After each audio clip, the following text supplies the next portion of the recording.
I think I solved the issue with the hardware deficiency on the Pixel 8. So we ran into this issue about a month or two ago where we found out because one of the Google engineers said that there were hardware limitations keeping the Pixel 8 from being able to run the Gemini Nano AI, the on-device AI model.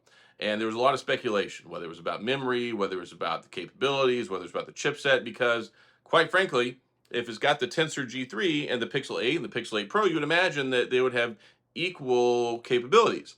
Well, when it comes to the AI, it uses a lot of memory resources. And there's actually two different Gemini Nano AI models. And this is what I discovered. So there's Gemini Nano 1 and Gemini Nano 2. And there's a difference between both of these models. And let me read this. One is designed for lower memory devices, which is Nano 1, and Nano 2 is more geared towards high memory products. And we know that the Pixel 8 has 8 gigs of RAM, the Pixel 8 Pro has 12 gigabytes of RAM. Well, here's the difference. So Nano has two variants, Nano 1, Nano 2. Nano 1 can handle 1.8 billion parameters, and then Nano 2 can handle 3.25 billion. So when you take a look at what Gemini Nano is doing in context with the smart replies, the recorder summarizations, the additional processing stuff, more cool features with the photos, it has to process a lot of data, like a whole lot of data. Well, whenever it's performing a lot of these calculations, it loads a lot of things into memory. And back from my computer programming days, long time ago, 20 years ago, 25 years ago even, when I was doing like quick basic programming, some basic C programming, when it comes to running searches, when it comes to creating lists, when it comes to parsing and searching data, it loads a lot of stuff into memory, and that's where it in turn searches it. When you think about the processor is the brain that performs the calculations, but where does the data come from? There's two places. You have your hard data, which is on your what's installed, like you've installed your apps, and then whenever you run them, it loads them into memory.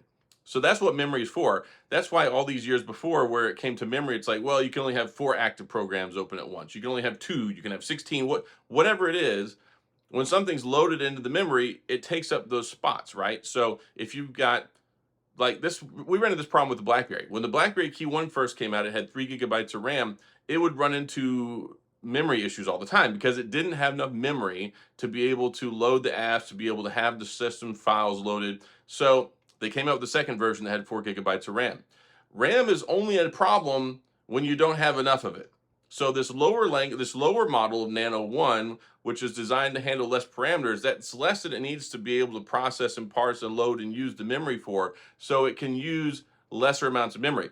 However, whenever you have less parameters, you're going to get not the same answers necessarily. So if you were to try and run something in the Gemini Nano 1 model versus Nano 2 model, you might get different answers, or it might take longer, or depending on the memory resources that are allocated, like you might not always have as good of an experience. And I think that's why they've come out and they said, okay, yes, you can do Gemini Nano AI on the Pixel 8, but you may have a lesser experience. You're going to have it available in developer setting mode, and it'll be available like in May.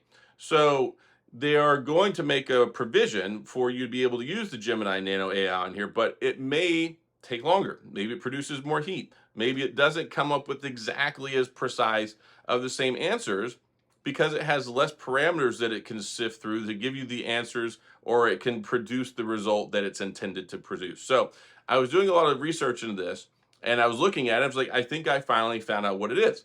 One, they're using two different Gemini Nano models, which nobody's really discussed this. I didn't even know this. I didn't know there was two different Gemini Nano models intended to run on different level of devices, one for low memory, one for high memory.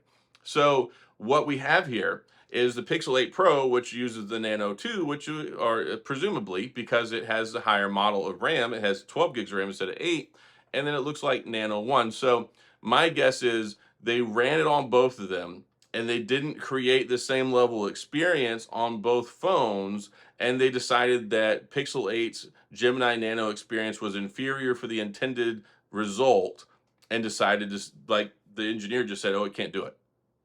So my guess is the hardware limitation is it can't run Nano 2, it runs Nano 1. And because it can run Nano 1, it doesn't give you the same experience. So that's what I am thinking. as I put on my thinking cap and I was doing some research into this, into the Pixel 8, and yeah, I think that's the issue because it's not the chip. Like, we have the same chip, Pixel 8, Pixel 8 Pro, Tensor G3, just as capable. But if you need more RAM, you just can't create that.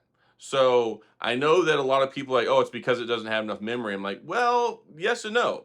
Because if you take a look at the Samsung Galaxy S24, it has 8 gigabytes of RAM and it can run Gemini Nano. So the thought process there is that because of the Snapdragon 8 Generation 3 is a better, more powerful processor, it can compensate and maybe run Gemini Nano better than the Tensor G3 with its 8 gigabytes of RAM. So that's what I can deduce from this.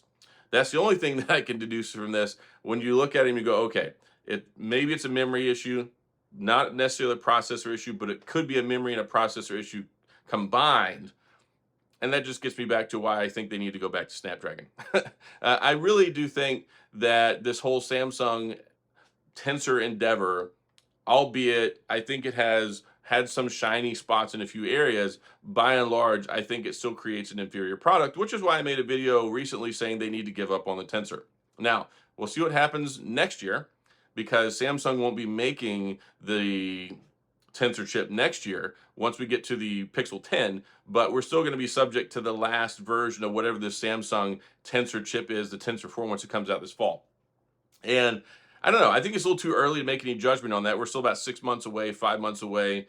I don't know what this Tensor 4 is going to look like. They'll probably talk about it some at Google I/O, which is Google's developer conference. It's going to take place in May, and we'll see what happens there. But I'm really curious to see what kind of improvement that we get, because if there's not a significant improvement, like in the AI world, there's been a huge improvement between the Snapdragon 8 Generation 1, 2, and 3, but it doesn't appear there's been a lot in the Tensor 1, 2, and 3.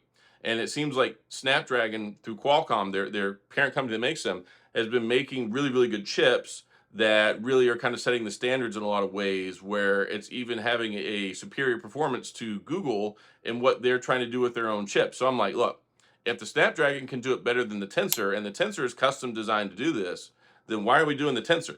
Like, just buy a Snapdragon chipset and put it in your phone. So, and I think that would bring a lot more confidence back into the Pixel game. Like, I think if there was a Snapdragon 8 Generation 3 inside of a Pixel 8 and 8 Pro, I think it would probably be a superior experience. And I think that people would probably have more faith in it and they'd be like, yeah, I'm more willing to buy one of those. So, I don't know. It's not going to happen because there's already, I believe, under contract with TSMC to make the Tensor 5 next year. So we'll see what happens over the next 2 years. But what I'd really like to see happen is them just to go back to Snapdragon. And somebody in the comments the other day is like, oh, we just need to give them more time. All right, we've had 3 generations and they're still inferior to the competition. So how many more generations do we need? I mean, we're clearly going to get about 5. So if we're going to get 2 more generations, what do you do when you get to generation 5 and you're still having an inferior experience to what the competition is making? Do you say, oh, we need more time? Like, I don't know. We'll have to see what happens as we get further down the road. But I wanted to talk about this and try and offer some sort of a educated insight as to what the hardware limitations are whenever it comes to the Pixel 8 with regards to running the Gemini Nano AI on the phone. So that's all I got. If you have any questions or comments, please go to the comment section. I'll do my best to get back with you. If you enjoyed the video, if you found this helpful, please hit the like and the subscribe button and the little notification bell if you want updates when new videos come out. And as always, thanks for being here. I appreciate you watching, and I'll see you guys next time.